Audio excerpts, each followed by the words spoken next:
Greetings, everyone. I am so thrilled and honored to be back in conversation with my dear friend, Melanie Reinhart. And today we're going to be talking in depth about the healing centaur Nessus. But Melanie, I'm so glad to be back in conversation with you. I mean, as everyone knows, you're an internationally known astrologer. You're a patron of the Faculty of Astrology Studies, a gifted writer, teacher, as well as astrologer. You are especially amazing with your delineation of these healing centaurs and how they're coming into play in our lives in these profound times. And two of your many books are Chiron and the Healing Journey and Saturn, Chiron, and the Centaurs. And part of what I respect about you and love about you is your own commitment to your inner process of contemplation and healing. So you not only talk about these healing centaurs and how they're guiding us individually and collectively, but you walk your talk and you really work with them in a profound way in your own life. So thank you for being in this conversation today. Oh, Heather, thank you for that lovely introduction. And yes, I mean, I know I can't imagine working without the centaurs. And they have indeed been very focal in my life. And I think have really helped me with some really difficult inner processing and so forth. So I truly know from the inside the kind of processes that they're about. And I'm always happy for an opportunity to share that, especially in conversation with you, my dear. Well, I am so excited to talk about Nessus today because he's unique in terms of his lineage in comparison with the other centaurs. But also, as you and I were just discussing, he's so critically active now as he's moving into conjunction with the North Node in Pisces. We'll be with a Yeah.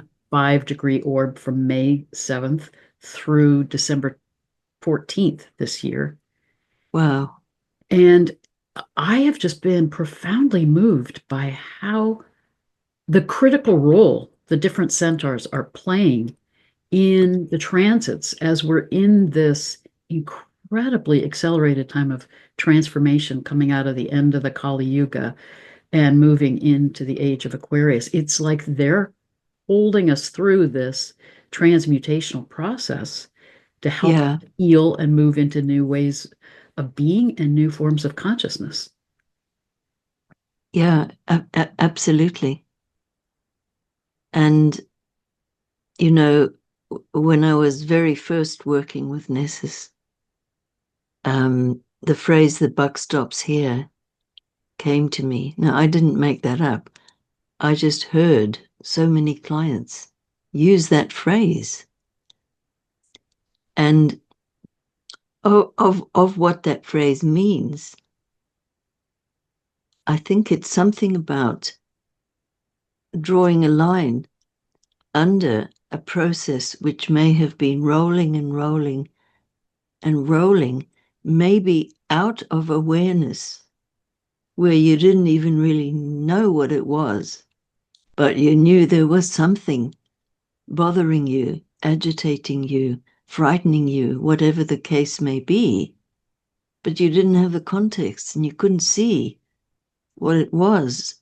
And the amazing thing about Nessus is that sometimes its transits precipitate a person taking really firm action to stop something, okay?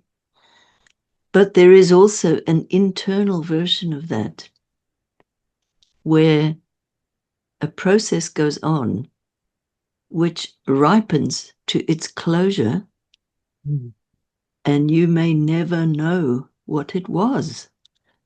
So for those of us who are kind of know-it-alls and have to know everything and analyze everything, that's terrible. But actually, it's a grace of such depth. And now I'm talking just, from how I've seen it working in people's lives. People report things like, wow, I just woke up one morning and something which has been burdening me all my life, and I still don't know what it is, it's gone. Wow. Okay. So that's the two ends of that spectrum. It can be an entirely invisible process, which is very likely to be something ancestral, and it's possibly far enough back so you don't even know who the ancestors are.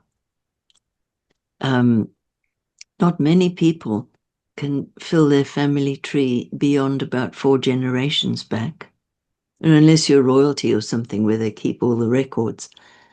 But ancestrally, Nessus will also refer us to the historical, political, social context within which our ancestors lived, and our ancestors were impacted by that. And so there can be storylines which are historically specific, and the details and the tone and everything, they really are date and time specific and place specific. For example, the Holocaust in the Second World War, that's a very specific set of events that produce a very specific set of traumas with it. Or, over here in the UK, there were things like the famines in Ireland and all the political complexities around that, mind-boggling. And that experience of starvation, I've seen it again and again in people from these islands, and so these are the kind of things that the trail of Nessus picks up. Some of them, see, I always work on the kind of principle that whatever we need to know for the sake of our own unfoldment, and for the sake, therefore, of our relationships with all the people that we're connected with, whatever that is, if we need to know it, somehow, by some means or other, it will come to us. And of course, astrology is a prime tool that can help to make that possible. It's not as if when you've picked up the planetary and astrological details, and that's not it. But depending on how you approach that information, it can be like the famed arrow of the Centaur, which goes straight to the point and may even appear to open up a wound. But in fact, it's like an arc of healing that goes straight into the depths of what we do need to know, and we will know that from within. It's not something you can necessarily figure out. Although sometimes trying to figure stuff out has its own value, because it starts to focus your energy on what you need to know, even if you don't know what it is that you need to know, kind of thing. And so to me, that's the kind of territory that Nessus opens up for us. Can be very ancient poisons, which kind of come to the surface in one way or another. I noticed when I was still intensively researching Nessus that the metaphor of burning came up again and again and again. So in the story of Hercules, which I know we're going to discuss more, one of the core images is the burning shirt or tunic. And so that can manifest, Nessus transits can manifest as things like rashes, nettle rash, poison ivy, even measles, or something which has it's usually red because there's inflammation there, but any kind of a rash, or just being very flushed, being allergic, getting flushed. And it got to the point where if a client would walk in and I could see their face or neck was really flushed, I would I would immediately wonder whether there was a Nessus transit around, and 9 times out of 10 there was. Also, the adjective burning, we use that a lot in our language to describe different emotions and states of mind. And you can guarantee that the story of Hercules, Nessus and Hercules, taken as a whole package, it includes all of them. We have burning anger, burning rage, burning shame, burning ambition. All of it is there. And there's probably many more examples that I could think of. And so it's both a burning and a kind of burning up. It's extraordinary, and I want to get into the story so people have a sense of those deeper themes. But some of what you're talking about that is so profound, Melanie, is that ancestral trauma can get encoded in our psyches without our knowing the stories, because so many, Exactly. for example, Holocaust survivors did not want to share the stories of their trauma with the next generations. And from Yeah. a psychological perspective, I know about how often then what occurred was vicarious traumatization. It was often Yes. grandchildren that would then Yeah. start exhibiting the trauma response related to the trauma their grandparents had been through, but without knowing the stories. And Exactly. so it feels like Nessus helps us clear what we've inherited that Yeah. we need to clear to be back in our own healing. But I also believe that when we heal forward 7 generations and back 7 generations, Absolutely. healing the Abs- ancestral lineage. And yeah. interesting too that rashes are often the body's way of trying to detox, to Yes. clear what Burning needs up release. because usually the body temperature is raised. Yeah. And also, I've seen a lot also of situation of migration. So, as you say, often parents don't tell children about their traumas. So it like skips a generation. So you can see that in patterns of migration. The first generation of migrants are often so focused on trying to adapt to the new culture, find their feet, make a living, establish a network, and so on and so forth, that there may be precious time for anything remotely resembling inner work, okay? So that may be paused and handed on to the next generation, who, because they don't know the full story, that kind of don't know what's hit them in their own inner process. But very often, the Centaur process can take people on some astounding journeys.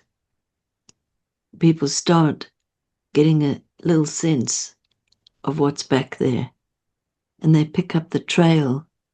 And I'm sure you know this too from your work. People, make journeys to places of significance where ancestors lived or died or went to war and so on. And when you look at the statistics around this, you could almost see much of Europe is a big graveyard from wars of one kind or another. You know, Yeah. the ground we stand on is full of the bones of our ancestors, not just personally, but nationally. And, you know, there's many a story untold in that, but a story which really looks to be told will find its way out in one way or another. I'm quite sure that many artists and musicians and creative people of all kinds may well be using that grist to the mill of their own creative work. And I've heard many interviews, as I'm sure you have, with people who have become conscious of specifics about their ancestry through the medium of their own creative work. You know, the stories that are like our root system, I believe they're fundamental to the life of the soul, you know? Well, and it's interesting too that these Greek myths that are so embedded in our psyche are filled with these themes of trauma. Absolutely. And this story in particular is so filled with layers of trauma. So Layer upon layer. it's a mythic representation of what so many of us individually or culturally have lived. And the Greek myths come out of that age of Aries when we moved into the time of war and conquest and Yes. power over. So we see these themes play out in the stories. So tell us the story of Nessus. Indeed. Something just came to mind. You know the word catharsis? I believe it relates back to the art of Greek drama. So the way that Greek dramas were originally held was as a major event, which was all day or over a weekend. Not that they had things like weekends and so on back then. So, you know, people would come and they would eat there and maybe sleep there and everything against the backdrop of this extraordinary drama going on.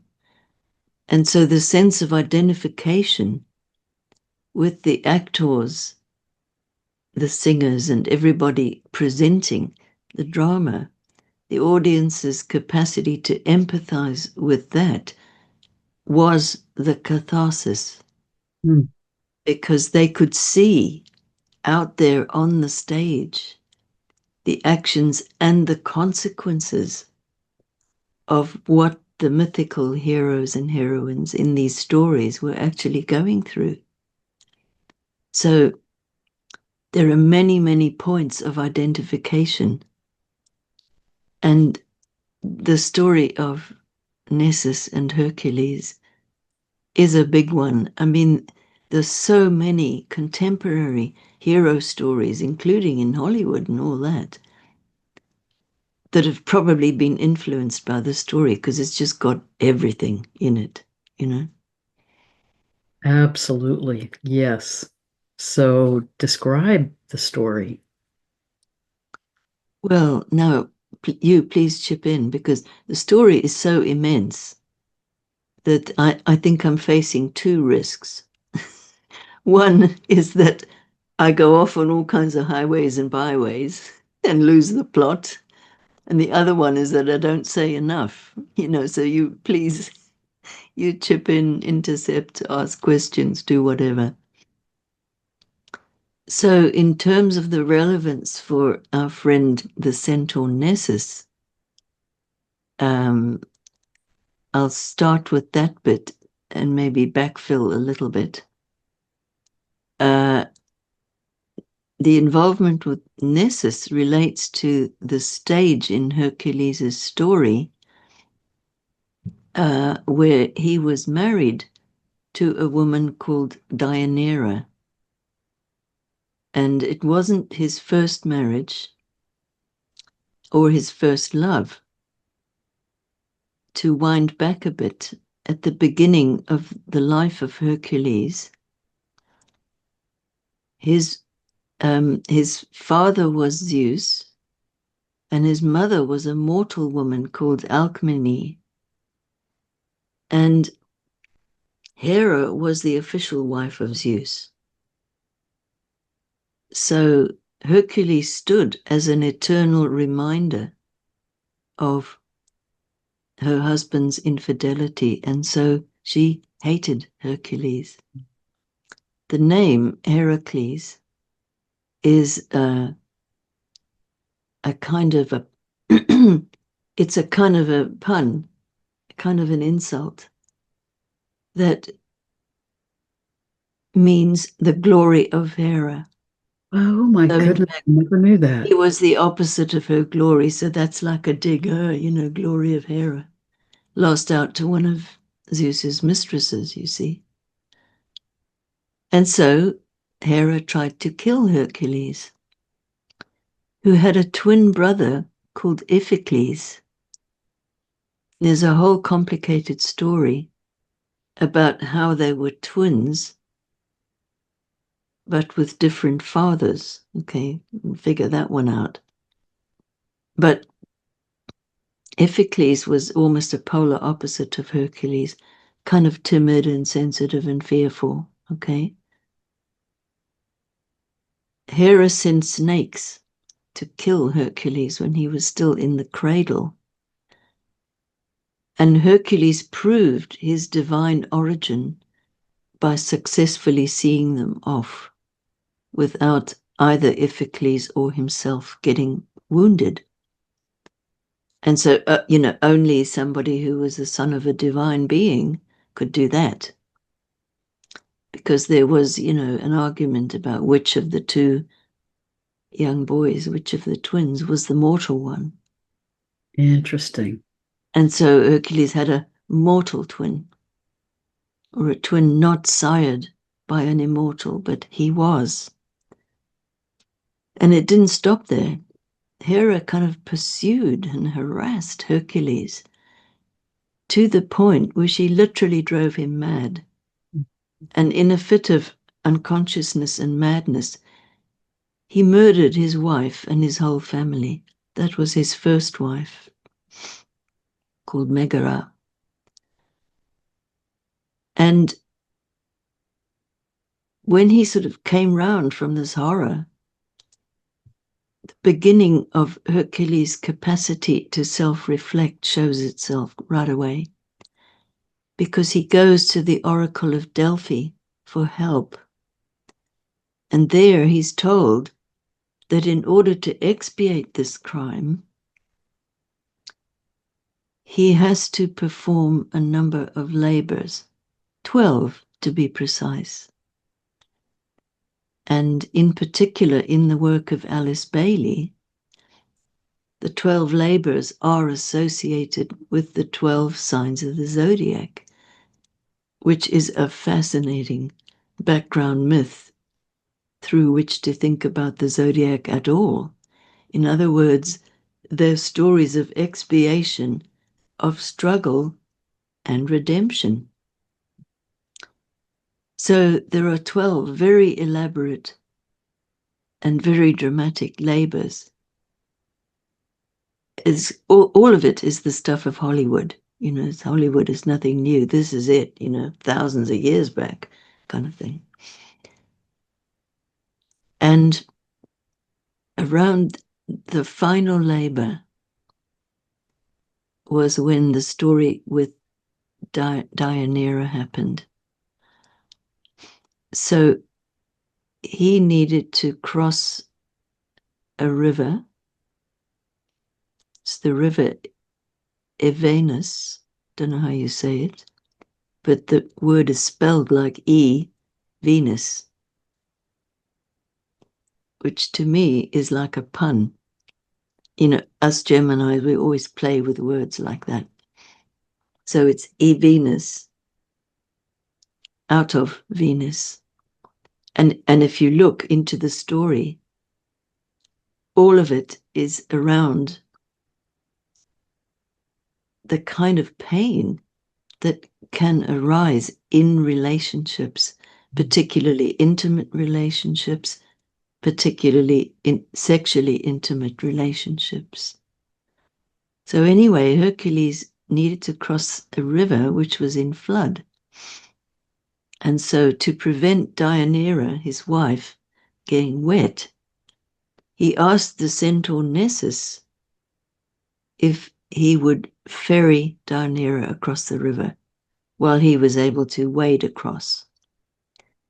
So there is some hint, I believe, in the language.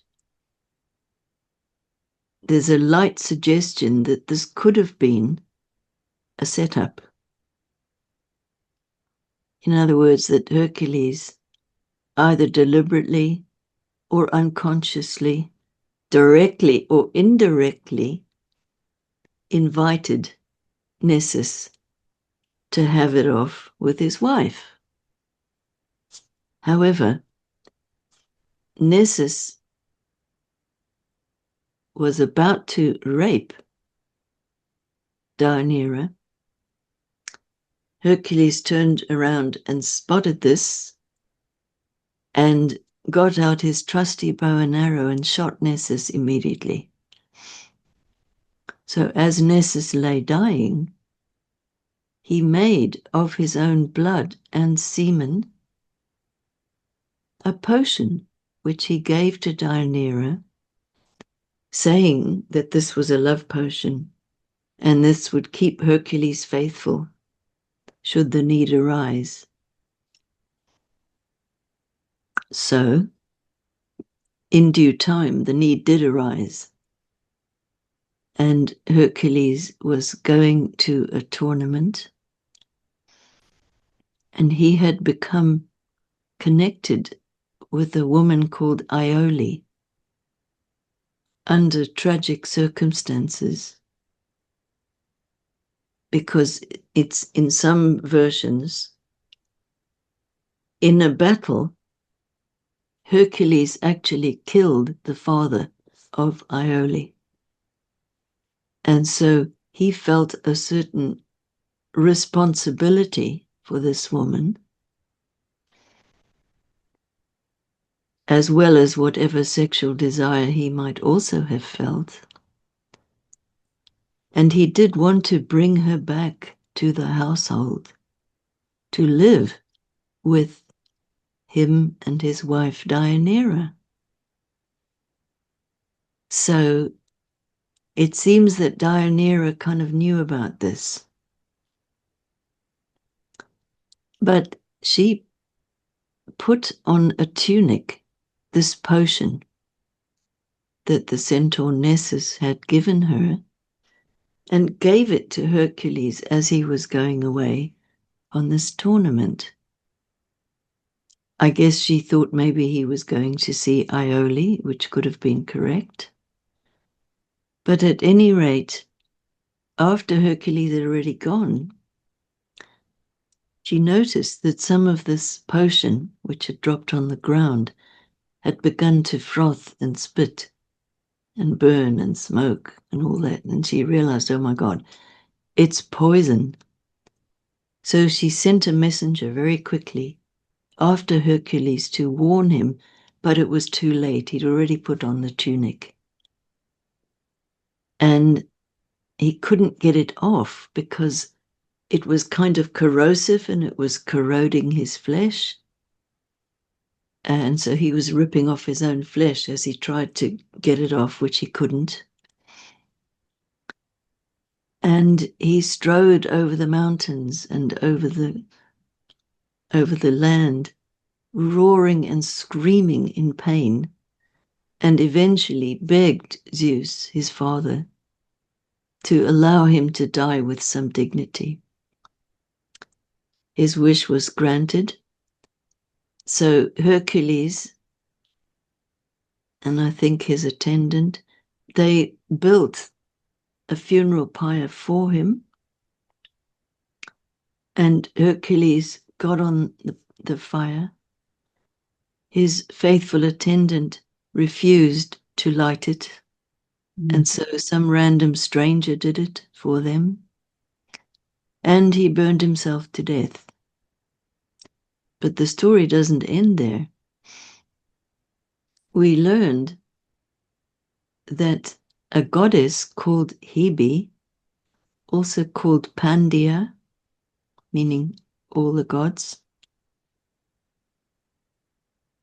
was the one who midwifed the soul of Hercules in his transition to the afterworld and guided him up to Mount Olympus. Now, remember that Hercules was classed as a mortal. So he had a divine father, but he had a mortal mother. And the custom was that if a child had one mortal mother, they were not divine. They were classed as mortal. And so he didn't belong on Olympus, but he was taken up to Olympus, where he underwent a rebirth ceremony through the skirts of Hera, the one who pursued him, tried to kill him, and drove him mad, remember?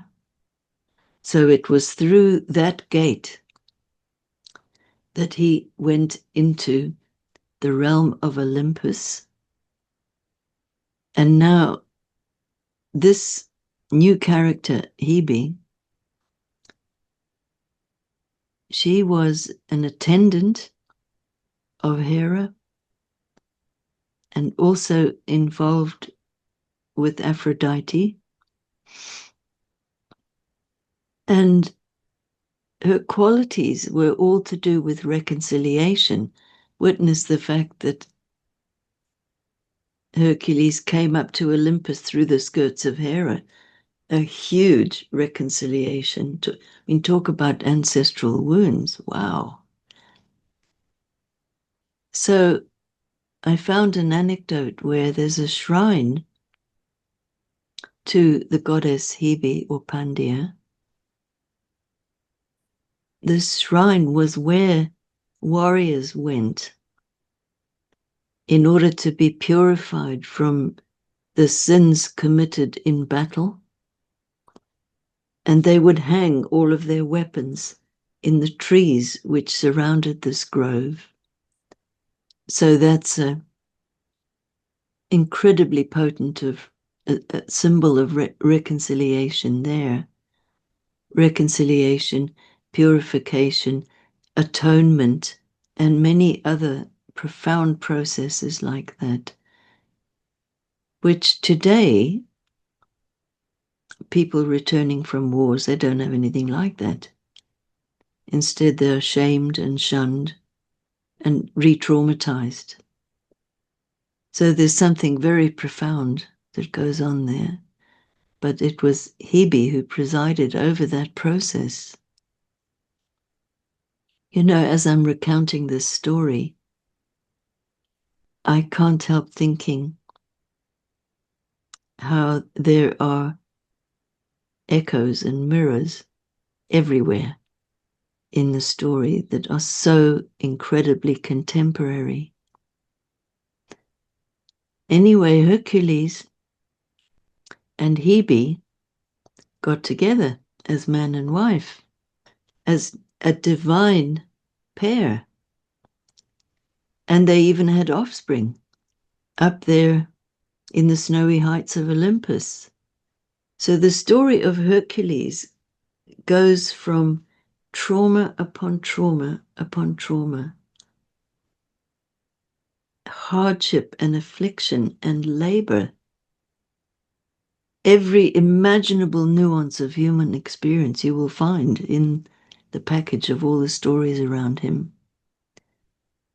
And it works its way through to this extraordinary denouement, which is one of redemption. It truly is. And so this is the story in which Nessus is involved. And Heather and I were talking before we turned on the recording. We were talking about how the centaurs, as they transit, they often seem to be involved with another important set of transits. I could reel off lots of examples, but it's very, very common. Whatever is going on in the sky, you'll often find it's accompanied by a centaur. Oh, the one that does come to mind is when Pluto went into Sagittarius. It was very close to the date when Nessus also went into Sagittarius. And I thought, oh, I had this image. Nessus was known as the Black Centaur. So I had an image of Pluto with his helmet of invisibility and maybe a black cloak or something suitably dramatic, emerging from the underworld into the realm of Sagittarius, accompanied by the Black Centaur. I saw the two of them like walking into the realm of Zeus, which is Olympus, of course. And so transits of either Pluto or Nessus in the last decade of last century, all of them had this Nessus-Chiron conjunction. Many examples of that, but almost as if those transits are like the arrows of the centaur, which in the experience of may feel like, we got wounded by an arrow. Or, we have to get this arrow out that's already wounded us. But it's locating something very precisely. That's the other thing. It's a point, an arrow. Of what needs to heal. Does lead us. Sorry, I talked over you. It's pointing to what needs to heal, what's embedded Yes. in us. That's Yes, really absolutely. and the story, Melanie, is extraordinary in terms of, like you said, the layer after layer of trauma and Oh, how it shows how trauma begets trauma. And it just keeps us absolutely. in this cycle, whether it's collectively or through this ancestral lineage. And Absolutely. there's so many threads we could follow with this, but one of them is just that last piece that you talked about with the temple of Hebe being where the warriors could heal the wounds of war. And it reminds me of Yeah. the temples of the Vestal Virgins in Rome, where the Yeah. warriors would go back to be healed of the wounds of war. And that poem by Marge Piercy, Women Who Make Love with Men to Take the War Out of Them. Oh, wow. So it's that sense of how do we heal these wounds of conquest, of war, of Yeah. wounds, of destruction. And the other thread I was curious about was Nessus called the Black Centaur because he's kind of the black sheep among the other healing centaurs because his Do you lineage know, comes from Ixion? I'm not sure. I Because don't know. Ixion What you was that what you've just said makes absolute sense. because he was that out of control, impulsive, Yeah. egotistical, destructive centaur who then gives birth to Nessus. So Nessus himself comes from this lineage of Yes. abuse of power and destruction. Yeah. Yeah, absolutely. So do you think with Nessus now conjunct the North Node in Pisces that it's calling us to look at these ancestral wounds that we all carry to heal them, to Pisces come back into compassion, come back into wholeness, come back Yeah. into dissolving the wounds that keep controlling our stories and our history? Absolutely. I think that's beautifully put. And it could also refer, I think the arrow, could refer to places in our own biography, let alone the ancestors. I mean, of course, our own biography is backed up and preceded by the ancestors, but even in our own lives, Nessus could be pointing to places where we lost compassion and went into a feeling of hardness or judgment and so forth, including against ourselves. Because the places where we lost compassion and got falsely heroic because we were not able to find the healing that we needed, the compassion froze. So I think with Node Nessus in Pisces, wow, it's kind of pointing to places where we lost compassion, lost a part of our soul, if you like. And so opportunities to retrieve that, I think, will be coming thick and fast. I've already been observing that in my work, you know. So how, as you see that in your work, how do people who are in a critical transit with Nessus right now and that North Node in Pisces, how do they work that? Well, one thing that I think is usually important with Centaur transits is the body absolutely has to be included. And so any kind of body work can be so helpful, particularly if it's the kind of body work that has enough psychological and emotional space for you to really start joining up some dots, for you to follow the path of that arrow. So it's not just body work to help you feel good. That's a whole other level. But it's body work that helps you open your tissues, open your bones, where this kind of stuff can be stored, and to go really, really gently with it. Because, healing is not a battle or a campaign. It may take a lot of discipline sometimes, but the vibe, the heart quality that we bring to it is everything, I think. Beautifully said. Beautifully said. And so important that you're honoring how the body is often the messenger of what needs healing, because the Yeah, things that are unconscious in our own history or in our ancestral lineage often are encoded they're stored there. in the body. Yeah. I mean, even in the story of Chiron, it was his animal half that was wounded, you know, and in that sense, our animal half, well, using the image of the centaur, it's the animal half that connects us with the ground. We stand on those four legs, And so that represents a very deep and very ancient part of us. Speaking of the ground, I mean, is so, that really moved me when you talked about how the very land beneath our feet may hold the trauma from the past and the bones Yes, and the wounds of those who yes, died in war or trauma. And I'm thinking about how the asteroid Ceres is now also conjunct Nessus and the North Node. oh, that's right.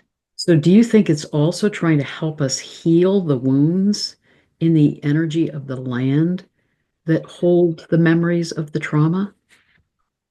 Absolutely. I mean, that would absolutely be a kind of Nessus theme. When in fact, when I was researching about Chiron in Aries, came across some material which was just pointing out how many war graves there are all over Europe in particular.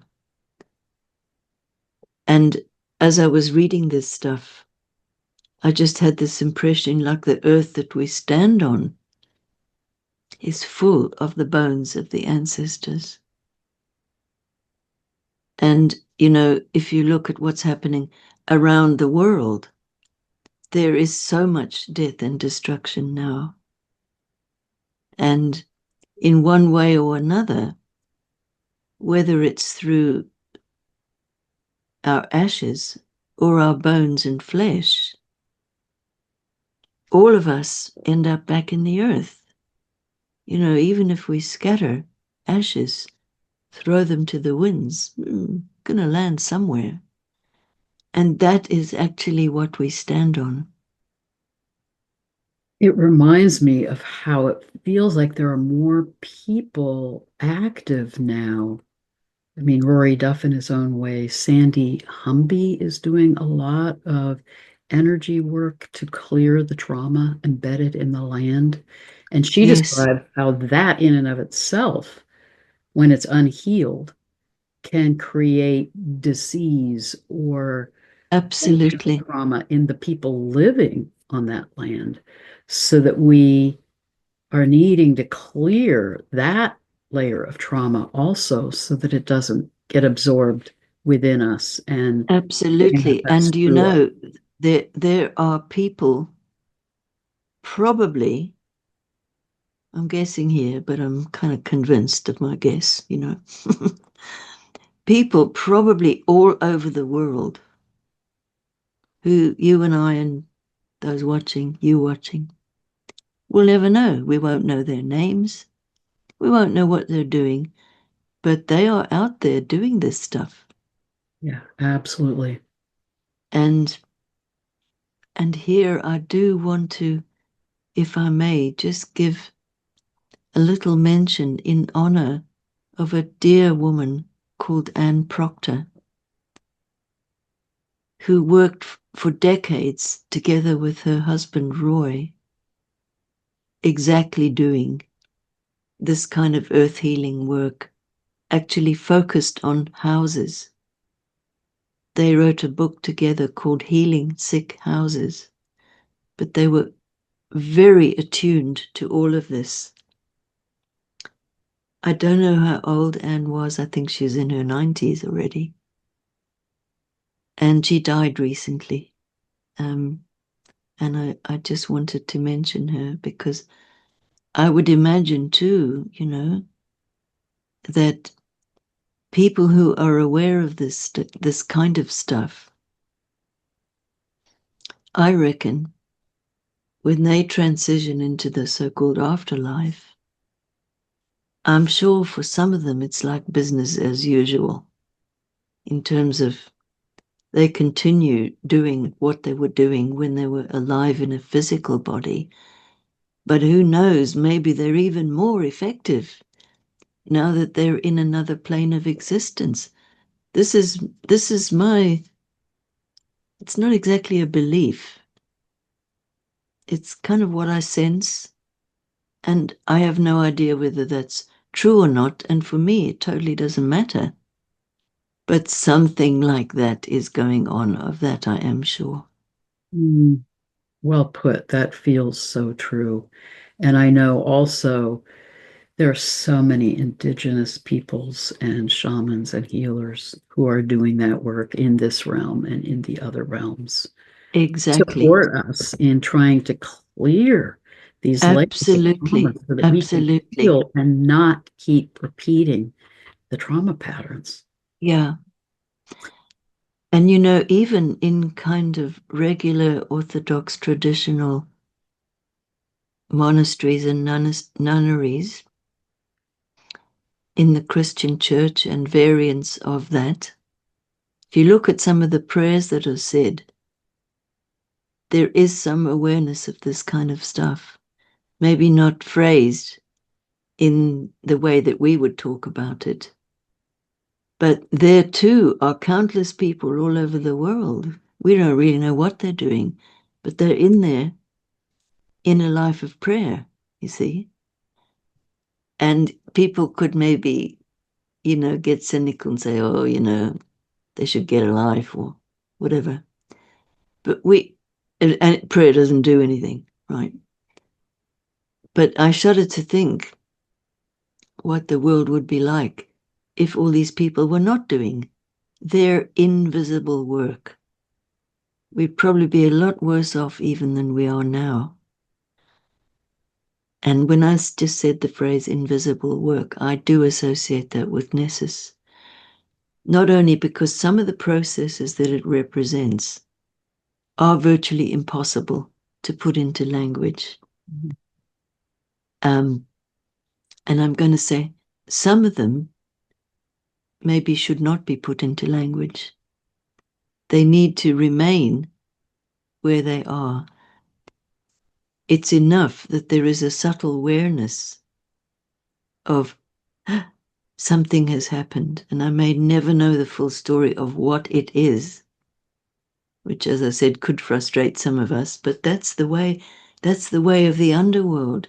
Like in the Inanna story, when Inanna's being taken into the underworld and she's stopped at the 7 gates on the way down, and she protests at every gate, and the guardians say, "Hush, Inanna, the ways of the underworld are perfect and must not be questioned." Mm. So that's the kind of respect and reverence, even, I'm going to say, that I think are appropriate for this kind of a territory, you know? That's so beautifully said. And it to me, it's such a reminder that the consciousness of the cosmos with these powerful centaur transits is guiding us as humanity and as individuals in healing on Absolutely. all levels in ways that we're conscious of and in ways that we're not conscious of to try to be clearing these trauma patterns and imbalances from the past to move into this new age. And do you think, Melanie, I've been exploring, and in a recent video I talked about this upcoming conjunction between Neptune and Saturn. I mean, they were conjunct in Pisces. Now, towards the end of this month, they're moving into the early degrees of Aries as Saturn moves into Aries. One of the layers of meaning that I see in that conjunction, Neptune and Saturn in Aries, is our need to dissolve these age of Aries out of balanced paradigms Yeah, of abuse of power, of trauma, of conquest, of war, of the ways in which this lineage of trauma has been with us yeah, for thousands of years, and that yeah, we need to heal it or we will keep reenacting it and being in the trauma pattern. yeah. I would also phrase it that it is dissolving, because that's what this transit does. Now, those powerful energies of the conjunction, and remember, we're still in the lead-up period. Mhm. Yes, they're within orb of conjunction, but technically, the conjunction, of which there's only one, that only happens in February of next year. So this last couple of years or so is the lead-up to the end of the outgoing cycle, just of the conjunctions, you know. And so during that time, when these very powerful energies are inflowing, what can also happen is that they hit up against ego structures of all kinds on all levels. And then we get the kind of madness that we see right now. You only have to turn on your radio or TV and whoa, that's what's happening. In other words, big defenses of all kinds, a pretense of power. It's all false power. And it's an attempt to try to stay in control, which actually then leaves one out of control in places where really you do need to exercise control. So it all gets kind of convoluted and toxic and everything else. However, internally, what an incredible gift, because there is a dissolving going on. And if we can find a way to allow that process of dissolving to occur by itself, well, then I think we really are in the flow, so to speak. Now, that will inevitably involve coming up against our own defenses, and that'll be unique to everybody. There's not one standard defense. So that's an interesting that's a piece of work we can do. We can sort of look out for ways in which we defend ourselves against a feeling of dissolving or a feeling of melting. And that kind of Neptunian thing where the form is gradually being, dissolved, eroded, and so forth. And if we begin to feel fear, that might be an aspect of our defense. And so then don't need to jump on that with judgment and say, oh, I shouldn't be fearing because I know this is all meant to be and all that, because that just brings in even more superego. But if you can kind of hold that gently and kind of be curious about it, then you may well get to feel this dissolving in all manner of different ways. And you will be able to connect with what's inflowing uniquely for you. I think too, given that Neptune being the ruler of Pisces, and that's where the Nessus node conjunction is found, we may indeed be coming up against where we lost compassion for ourselves. Because if we're not holding compassion for ourselves with all of our foibles and mess and potential for destructiveness and all that, if we're not holding ourselves with compassion and curiosity, we won't be able to hold anybody else either. Mm. And the way we hold each other in our life and the way we co-reflect and co-regulate with important people in our life, this is, to me, it's like a mending of a fabric. You know, if you're mending something, you might be making really tiny stitches, but lots of them all together can mend the rip, you know? So I don't think that the kind of healing we're referring to here, it can't be made via a policy, a government policy, or whatever, even though it all sounds like a good idea, you know? That's a very Aquarian kind of a trap in a way. A good idea, once it becomes ideology, becomes oppressive. So going to the Leo polarity, Age of Aquarius has a Leo polarity, there's a great deal that every single one of us can do in terms of deeply addressing what comes our way, because each of our journey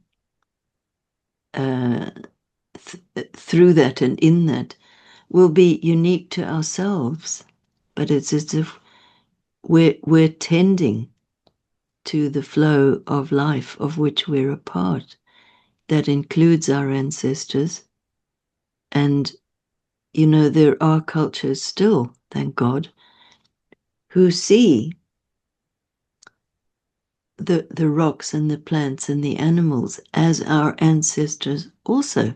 They use the term for ancestors as if we came from them. They're part So of profoundly inclusive. So every little stitch that we do in mending the rip, it ripples out, excuse the pun, ripples out to the whole. We can't fix the whole. That, thinking about that too much, we just get overwhelmed. And not everybody is designed, as it were, to play a really extroverted, dynamic, action-oriented role in the times we're living in. Many are, and that's wonderful. But that's not the only way to be with what's going on. And if we are to really, really think and feel holistically, we must acknowledge that we're part of a web of existence which reaches far beyond what we can see and touch and know with our ordinary senses. There's dimension after dimension, ripple after ripple, like a stone dropped in a pond. So one little prayer, one little vibe of healing can be like a stone dropped in a pond, and it ripples out and ripples out and ripples out. And that all of us can do. That is so beautiful, such a beautiful image, Melanie. And that energy that you're describing, I think that's so insightful and important that we realize we can't legislate the healing. That's It the word I was looking for and couldn't find. Thank you. it has to come from within us. And that description you gave of how we can be in that healing energy is so Cheroklo. How do we hold that healing presence? And she's in Yes, Aquarius right now. How do we hold that healing, yes, yes, being with each other, holding sacred space, hearing and seeing each other? It's not fixing anything. She couldn't heal yeah, Chiron, but she could hold yeah, space for Chiron in exactly. pain and suffering. And we're being called to be Cheroklos with and for each other. And the other image that you said that I think is so important is this is such a huge transformation that we're in. We're Oh, it's huge. exiting a way we've been in our whole modern understanding of history. We're Yeah, leaving paradigms behind and moving into very new paradigms. We don't even yet know what shape and form they're going to take. It is mm, dissolving that is like the caterpillar going into the chrysalis and just yes, this liquid mess. yes, yes, And but if we don't trust that, even if we're afraid or even if it's all unfamiliar, if we don't let ourselves be in that liminal time of not knowing and dissolving, we never become the butterfly. yeah. And it does feel to me, and I used this image once before, that a lot of what's happening in the world right now is the caterpillars don't want to melt down, and so they're Oh, pouring themselves up and they're getting their yes, yes, caterpillar warriors and they're, you know, fiercely trying to yeah, defend themselves. yeah, yeah, Caterpillars absolutely. are meant to melt and dissolve so we all can become butterflies. Mm, I love that image. So this is such a profound time, but I love your emphasis, before we close. I just love your emphasis that we need to hold ourselves with compassion and allow ourselves to dissolve these old ways of coping, dissolve Yeah, old trauma patterns, and be in the not knowing, but be gentle with ourselves and hold ourselves and each other with that compassion. yeah, because sometimes uh, that kind of gets criticized as self-absorption, self-preoccupation, and self-indulgence and all that kind of thing. And okay, there may be ways in which we could slip into that, but in truth, that comes from a kind of a narrow view of what an individual actually is. We do live embedded in a larger whole, to which we are responsible and which does impact us. There is an exchange going on all the time. You know, even if we're sitting alone in our room having our meditation time, we're connected to everything. And in that way, responsible to it, like a kind of a parent.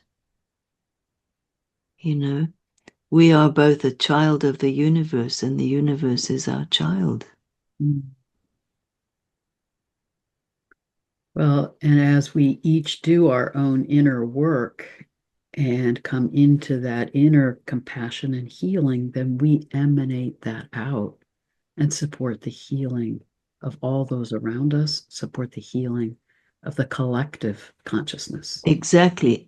And we're more likely to be able to receive that kind of grace from someone else who's radiating it, rather than feeling that we have to do it all by ourselves and we don't need anybody and all that false heroic stuff. Because that relates to Nessus. Because, you know, in the final analysis, it was Nessus was the one who actually brought Hercules down. So all of the kind of false heroics, not that it was false, but it was a life based on recapitulating trauma patterns and trying to expiate them and lurching from one hardship and disaster to another, you know. And we can go beyond that. It's not that kind of heroic, but that's part of a potential defense that we get into. We got to be Hercules about this, you know. Thank you. Thank you so much, Melanie, for your wisdom, for the deep work you've done in your research, in your own inner journey, in your holding space for others into these healing centaurs. So thank you. You are so welcome, Heather. As a little postscript, I can't resist mentioning this.